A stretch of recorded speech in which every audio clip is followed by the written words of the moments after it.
And then we get another unscheduled, unadvertised match, which I left the match, but I paused it because I wanted to see it. But, the big news. I forgot at the top of the program, we have a baby deer on the castle property again this year. I'd only seen one deer sporadically, and I thought we were getting screwed out of our new deer population and our new generation this year after we had all the babies last year. But no, there's a new baby deer, and it and Mama were walking right by the bedroom window when this match started, and I jumped up because I went and closed the front gate because the baby's still wobbly-legged, not even sturdy, and I didn't want it to walk out the front into the road. So Mama went across the road, and baby stayed on the castle grounds till she came back. But at least I paused the match for this. Did I say what match it was yet? No, you haven't said anything about the match. Well, that's because I was actually more worried about the deer. And that's another reason why I didn't watch this thing on Sunday night. I was so sore and broke down and beat up by the time I laid down after dinner.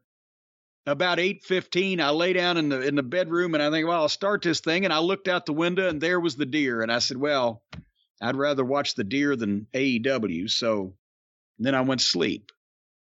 But Kyle O'Reilly and Darby Allin, one-on-one. I had a question at the start. Why was Darby Allin wearing a skirt over his yoga leggings? He's normally got the little Frankie Goes to Hollywood kind of blue jean shorts over his fishnets.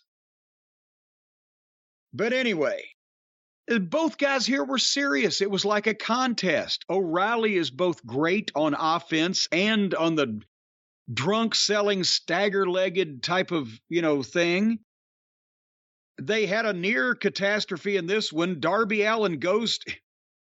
Obviously, we know what he was going to do because they turned around and did the exact same thing again so he could do it right. So we would have never known that he really fucked up, except that he went around and did it right. But he goes for a dive through the ropes where he's going to spear O'Reilly, and O'Reilly's going to catch him in a front face lock. But the first time he did it, he went through the ropes head first and just cannonballed straight to the floor and cartwheel kicked O'Reilly in the back of the head. And it hurt both of them. So O'Reilly ends up on the floor on the other side, and that's when Darby does it again, and this time Kyle caught him in the front face lock, but the announcers were so bumfuzzled by the first one, and they kept calling for a replay to see what had happened, so then they go to replay the second one, but they replayed that twice, and that confused the announcers, so they're calling a replay of the fray with, But, having said that, this was the best match so far on the show. We had to wait over 2.5 hours, but they were actually having a wrestling match. It was one person against one person instead of this fucking multiple person hoo-ha. They were serious. They were laying it in. So far, that was the best thing we'd seen. And O'Reilly, again, especially here where size is not as important. I'm talking about in AEW versus WWE. And with his style, which is different, he's got so much potential. I'm scared about the booking because you never know when he'll be turned into a complete fucking moron too, like most of the rest of them.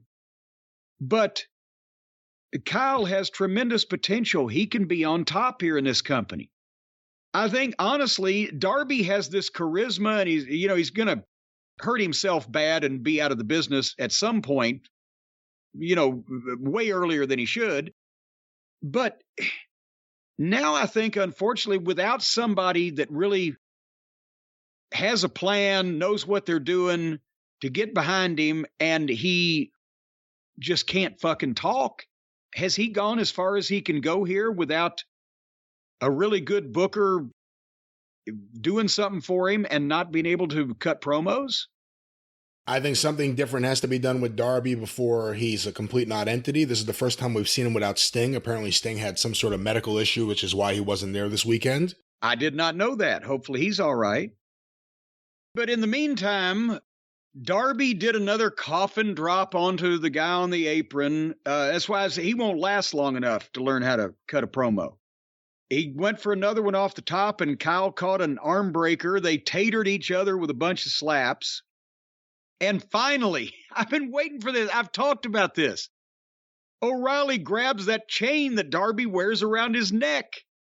I'm like, how the fuck accidentally or on purpose somebody in a real fight, somebody do it on purpose, accidentally in a wrestling match, it'll break your neck, right?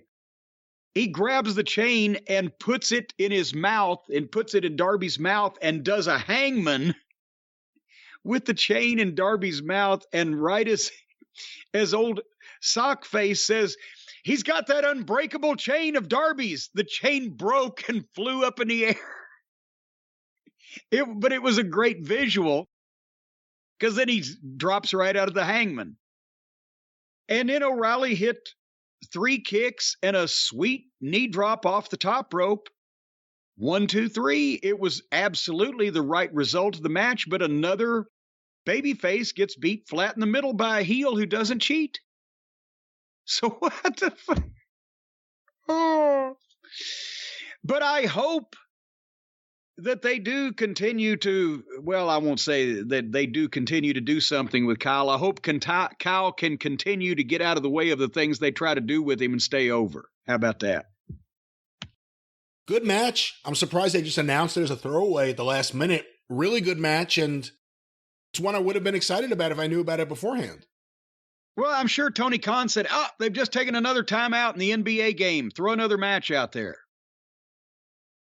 And speaking of throwing another match out there, the women's championship was on the line. Serena Deeb against Thunder Rosa. And I will say this. These are the only 2 women on the roster that can actually work. But we were at 3 hours, and there's a bunch more to go. So what did I miss? A really good match. The best women's match on the show easily. I mean, it's not even a competition. I was about to say. But that's the problem. You just hit on really the problem. I would have watched it if I had fucking time. The problem is the show went long, and at a certain point, even if you're really into everything, you have to get up and go get something to eat or go to the bathroom or check on your kids or do something. And parts of this match were the parts where I went up and moved around and did things.